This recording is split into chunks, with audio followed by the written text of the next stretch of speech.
बच्चों, कैसे हैं आप सब। आशा करती हूँ आप सब अच्छे होंगे, स्वस्थ होंगे। स्वागत है आपका इस कक्षा में। आइए आज हम पढ़ते हैं हिंदी व्याकरण का पाठ 17। हम पढ़ चुके हैं कि संज्ञा, सर्वनाम, विशेषण तथा क्रिया में लिंग, वचन, पुरुष, कारक आदि के कारण जो शब्द अपना रूप बदल लेते हैं उन्हें विकारी शब्द कहते हैं। परंतु हिंदी भाषा में कुछ शब्द ऐसे भी होते हैं जिनको वाक्य में प्रयोग करके समय, लिंग, वचन, पुरुष, कारक आदि के कारण कोई परिवर्तन नहीं होता है। ऐसे शब्दों को अविकारी या अव्यय शब्द, जैसे दिव्या यहाँ रहती है, रोहन किधर गया, शर्मा जी कहाँ रहते हैं, जनक कब आएगा। अब उपयुक्त उदाहरणों में यहाँ किधर है ना, कहाँ तथा कब अव्यय है, क्योंकि लिंग, वचन, कारक के कारण उनके रूप में कोई परिवर्तन नहीं हुआ। तो प्रत्येक परिस्थिति में अपने मूल रूप में रहने के कारण इन्हें अविकारी शब्द या अव्यय कहते हैं। जिन शब्दों के रूप में कोई विकार या परिवर्तन उत्पन्न नहीं होता उन्हें अव्यय कहते हैं। अव्यय के भेद। क्रिया विशेषण अव्यय। जैसा कि आप पिछली कक्षाओं में पढ़ चुके हैं कि क्रियाओं की विशेषता बताने वाले शब्द क्रिया विशेषण कहलाते हैं। इनमें से कुछ क्रिया विशेषण शब्द ऐसे होते हैं जिनके रूप में किसी भी स्थिति में कोई परिवर्तन नहीं होता। ऐसे ही क्रिया विशेषण शब्द क्रिया विशेषण अव्यय कहलाते हैं। जैसे बालक जोर जोर से रोता है, यहाँ पर जोर जोर से शब्द रोता है क्रिया की विशेषता बता रहा है, अतः ये क्रिया विशेषण अव्यय। क्रिया विशेषण अव्ययों के निम्नलिखित 8 भेद होते हैं। इन सभी भेदों का संक्षिप्त परिचय इस प्रकार है। रीतिवाचक क्रिया विशेषण। जिन क्रिया विशेषणों से किसी क्रिया के संपन्न होने की रीति विधि का पता चले उन्हें रीतिवाचक क्रिया विशेषण कहते हैं। जैसे शीघ्र, जल्दी जल्दी, निरंतर, तेज, अचानक, सहसा, धीरे धीरे। जिन क्रिया विशेषणों से किसी क्रिया के होने के समय का पता चले उन्हें कालवाचक क्रिया विशेषण कहते हैं। जैसे सारा दिन, रात भर, आज, प्रातः, सायं, दोपहर, अभी, कल, परसों, दिन भर, सदैव आदि। ओके। कारणवाचक क्रिया विशेषण। जिन क्रिया विशेषणों से किसी क्रिया के होने के कारणों का पता चले उन्हें कारणवाचक क्रिया विशेषण कहते हैं। जैसे के उद्देश्य से, के मारे, इसलिए, के कारण, के डर से इत्यादि। स्थानवाचक क्रिया विशेषण।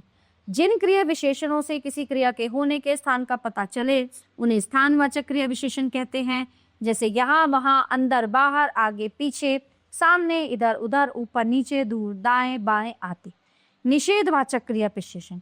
जिन क्रिया विशेषणों से किसी क्रिया के करने अथवा होने के निषेध का पता चले उन्हें निषेधवाचक क्रिया विशेषण कहते हैं। जैसे मत, न, नहीं, न। परिमाणवाचक क्रिया विशेषण। जिन क्रिया विशेषणों से किसी क्रिया के परिमाण, मात्रा का पता चले उन्हें परिमाणवाचक क्रिया विशेषण कहते हैं। जैसे तनिक, जरा, सा, मात्र, कम, अधिक, थोड़ा, बिल्कुल, इतना, जितना इत्यादि। निश्चयवाचक क्रिया विशेषण। जिन क्रिया विशेषणों से किसी क्रिया के करने अथवा ना करने की निश्चितता के संबंध में पता चले, अर्थात उसके होने या करने के विषय में उत्पन्न शंकाओं और संदेहों का निवारण हो, उन्हें निश्चयवाचक क्रिया विशेषण कहते हैं। जैसे निसंदेह, निसंकोच, निश्चय ही, अवश्य, जरूर इत्यादि। अनिश्चयवाचक क्रिया विशेषण। जिन क्रिया विशेषणों से किसी क्रिया के करने अथवा होने के विषय में अनिश्चितता का पता चले उन्हें अनिश्चयवाचक क्रिया विशेषण कहते हैं। जैसे शायद, हो सकता है, संभवतः, कदाचित इत्यादि। संबंधवाचक अव्यय। वाक्य में जिन शब्दों द्वारा संज्ञा, सर्वनाम अथवा अन्य शब्दों के परस्पर संबंधों का पता चलता है उन्हें संबंध बोधक अव्यय कहते हैं। जैसे पुल के नीचे से सड़क गुजरती है, गांव के बाहर आम के वृक्ष हैं, रात्रि में घर के भीतर रहना ही ठीक होता है। उपर्युक्त उदाहरणों में प्रथम वाक्य में नीचे शब्द पुल और सड़क का, द्वितीय वाक्य में बाहर शब्द गांव और आम के वृक्षों का, तृतीय वाक्य में भीतर शब्द घर और रहने का परस्पर संबंध जोड़ते हैं, अतः ये संबंध बोधक अव्यय है। इसी प्रकार साथ, सहित, दाएं, बाएं, रहित, बाद, बिना, पहले, समेत, पर्यंत, निकट, ऊपर, नीचे, बाहर, भीतर, दूर, आगे, पीछे, विरुद्ध आदि शब्द संबंध बोधक अव्यय। संबंध बोधक अव्ययों के साथ प्राय संबंध कारक के विभक्ति चिन्ह का, की, के, रा, री, रे आदि आते हैं। अनेक स्थानों पर इनका लोप भी दृष्टिगत होता है। समुच्चय बोधक अथवा योजक अव्यय। वाक्य में जो शब्द दो पदों अथवा दो वाक्यों को परस्पर जोड़ते हैं उन्हें समुच्चय बोधक अथवा योजक अव्यय कहते हैं। जैसे राम और कृष्ण दोनों को विष्णु अवतार माना जाता। बादल तो खूब आए किंतु वर्षा नहीं हुई। जॉन अथवा परमजीत में से किसी एक को जाना होगा। समुच्चय बोधक अव्ययों के निम्नलिखित 3 भेद होते हैं। विभाजक समुच्चय बोधक अव्यय। 2 वाक्यों अथवा वाक्यांशों की विभिन्नता प्रकट करने वाले शब्दों को समुच्चय बोधक अव्यय कहते हैं, जैसे परंतु, अतः, अतएव, मगर, लेकिन, किंतु, अगर, यद्यपि, तथापि, क्योंकि इत्यादि। संयोजक समुच्चय बोधक अव्यय, दो वाक्यों, पदों अथवा शब्दों को जोड़ने वाले शब्दों को संयोजक समुच्चय बोधक अव्यय कहते हैं, जैसे तथा, और, एवं, जो कि आदि। विकल्प सूचक समुच्चय बोधक अव्यय, वाक्यों में किसी वस्तु के विकल्प को बताने वाले शब्दों को विकल्प सूचक समुच्चय बोधक अव्यय कहते हैं, जैसे नहीं तो, या तो, वरना, अथवा, इत्यादि।